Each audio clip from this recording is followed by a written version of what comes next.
अस्सलाम वालेकुम दोस्तों। मेरी आज की वीडियो स्पेशली उन दोस्तों के लिए है जो सुहांजना लगाना चाहते हैं और उनके पास ज़मीन नहीं है, क्योंकि दरख्त ज़मीन में लगते हैं और पौधे गमलों में, लेकिन सुहांजना एक दरख्त है, पौधा नहीं। तो दोस्तों, आपने बिल्कुल भी परेशान नहीं होना। मैं इस वीडियो में आपको बताऊंगा कि आप किस तरह सुहांजना को गमले में लगा सकते हैं बल्कि इससे फूल और फलियाँ भी हासिल कर सकते हैं, बिल्कुल मेरे सुहांजना की तरह। तो बस दोस्तों, पहले बात करते हैं सुहांजना की। उर्दू में इसे सुहांजना कहते हैं, इंग्लिश में मोरंगा कहते हैं। जनवरी में इस पे फ्लावर आते हैं, जैसे कि मेरे इस पौधे पे आ गए हैं, जो सफ़ेद और पीले कलर के होते हैं, जिनको कीमे में मिलाकर पकाया जाता है, जैसे कीमा कचनार पकाते हैं। ये ज़्यादातर पाकिस्तान, श्रीलंका और इंडिया में पाया जाता है। जब ये दरख्त बन जाता है तो इस पर फलियाँ लगती हैं, जैसा कि इसके ऊपर फलियाँ लग चुकी हैं, जो कि पकने के बाद बीज के तौर पर इस्तेमाल होती है, जिससे आप नया पौधा तैयार कर सकते हैं। लेकिन आपने बीज से पौधा तैयार नहीं करना, वो मैं आगे जाके आपको बताऊंगा कि आपने इसे किस तरह लगाना है।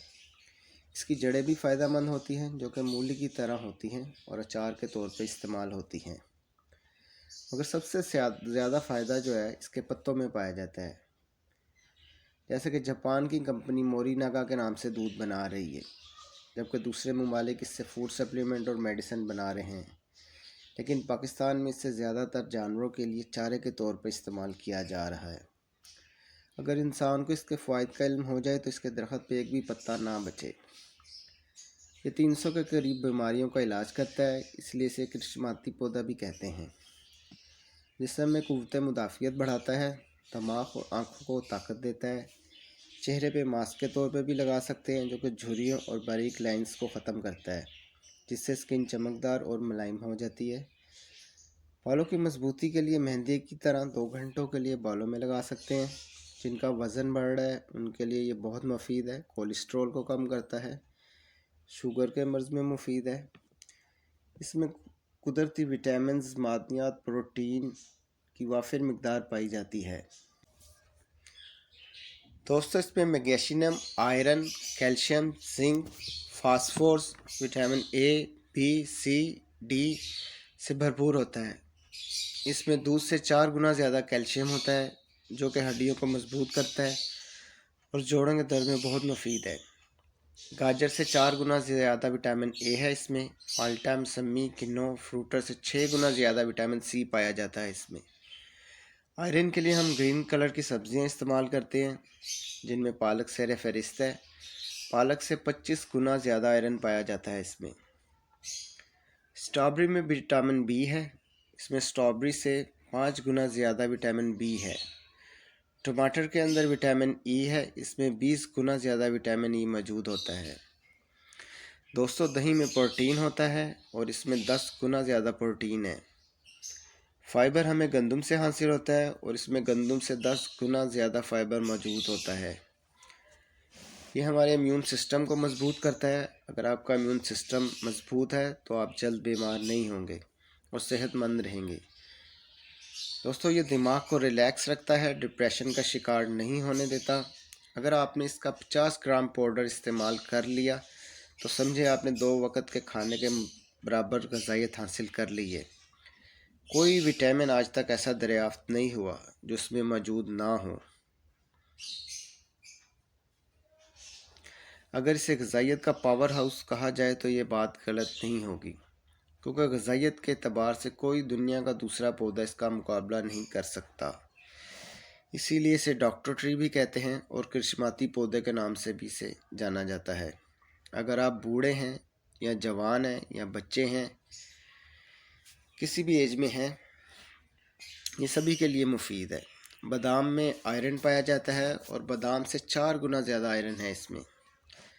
दोस्तों, अगर आपने घर में बर्ड्स रखे हुए हैं तो आप 15 दिन बाद उन्हें इसके पत्ते डाल सकते हैं। ये सुहांजना मैं उतार लाया हूँ पौधों से। इसके पत्ते जो थे ये आपने अपने पैरट्स को डालने हैं, इतने ही डालने हैं आपने। मेरे पास 20 लव बर्ड हैं, जिस हिसाब से मैंने आपको उसकी खुराक बताई है। 15 दिन बाद आपने डालने हैं गर्मियों को। और सर्दियों को 10 दिन बाद इतने ही पत्ते, ज़्यादा नहीं आपने डालने। इससे ये बीमार नहीं होते, तंदुरुस्त होते हैं। पौधों का साइज़ भी माशाल्लाह बड़ा हो जाता है, बेहतरीन खूबसूरत होते हैं।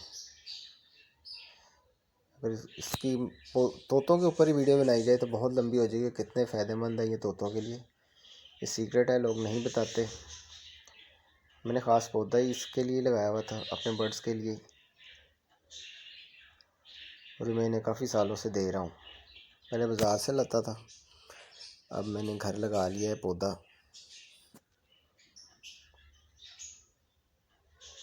तो ये बड़े शौक़ से खाते हैं। इतने विटामिन है, आपने खुद ही सोच लें कि अगर आप अपने पैरेट्स को देंगे तो वो क्या फ़ायदा पहुंचाएंगे इन्हें।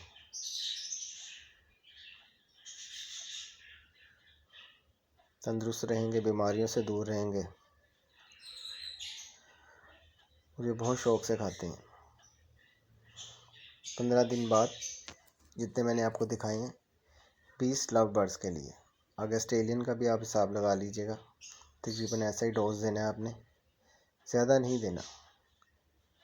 ज़्यादा देंगे तो ये बीमार हो जाएंगे।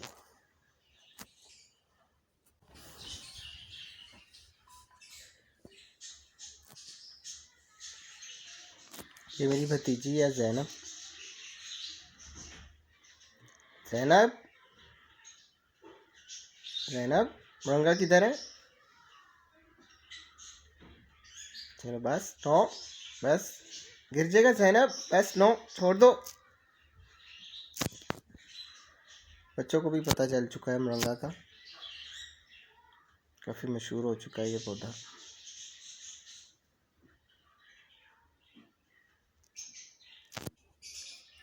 किसी भी पौधे को लगाने के लिए मौसम बहुत अहम है। जनवरी, फरवरी और बरसात बेस्ट मौसम है। अगर आपने ये मौसम गंवा दिए तो फिर कुछ भी ग्रो नहीं होगा। चाहे आपने लगाने में कोई भी ना गलती की हो, सही टाइम पर ही आपने इसे लगाना है। अगर अल्लाह ने चाहा तो कामयाबी मिलेगी। दोस्तों, जब हम ज़मीन में पौधा लगाते हैं तो हमें ज़्यादा मेहनत नहीं करना पड़ती और जल्द फल फूल देना शुरू कर देता है, क्योंकि ज़मीन में कुदरती तौर पर ताकत मौजूद होती है।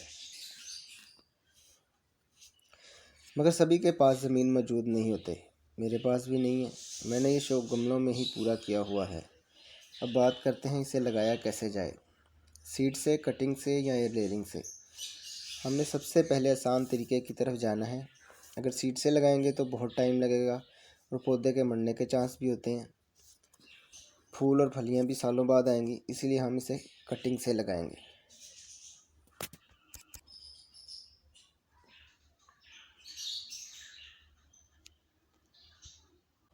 दोस्तों, इसे लगाने का बहुत ही सिंपल और आसान तरीका है। 2020 में से मैं लगा चुका हूँ, मज़ीद मुझे पौधों की ज़रूरत नहीं थी, इसलिए मैं बस आपको ट्रायल करके दिखा रहा हूँ कि आपने इसे लगाना किस तरह है।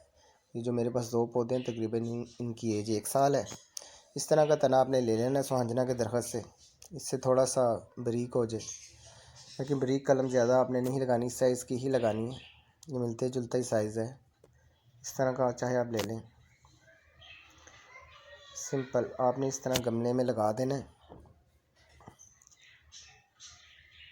3-4 इंच से दबा देना है नीचे।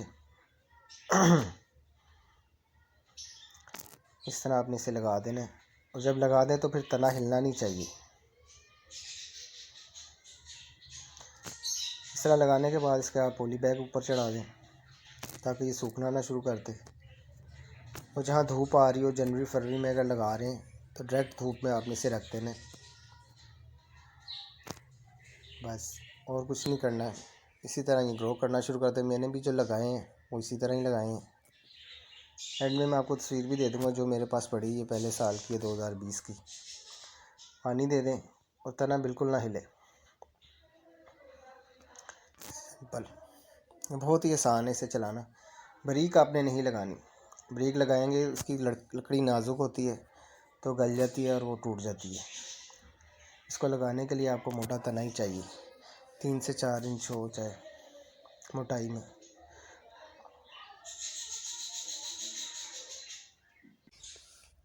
आइए दोस्तों, अब इसके तरीका इस्तेमाल की तरफ चलते हैं। आपने इसके पत्ते धोकर छाँव में खुश्क कर लेने। इनमें ज़रा सी भी नमी नहीं होनी चाहिए। पहले अच्छी तरह इन्हें ड्राई कर लें। अगर इसमें नमी होगी तो इसमें फंगस लग जाएगी।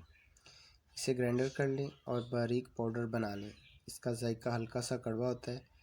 अगर आपको पीने में मुश्किल हो तो आप इसे कैप्सूल के ज़रिए भी इस्तेमाल कर सकते हैं।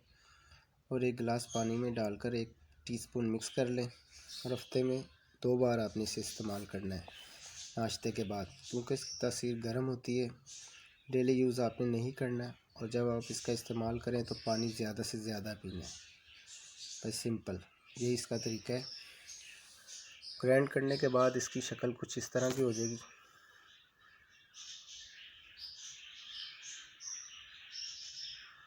जज़ाकल्लाह, दुआ में याद रखिएगा।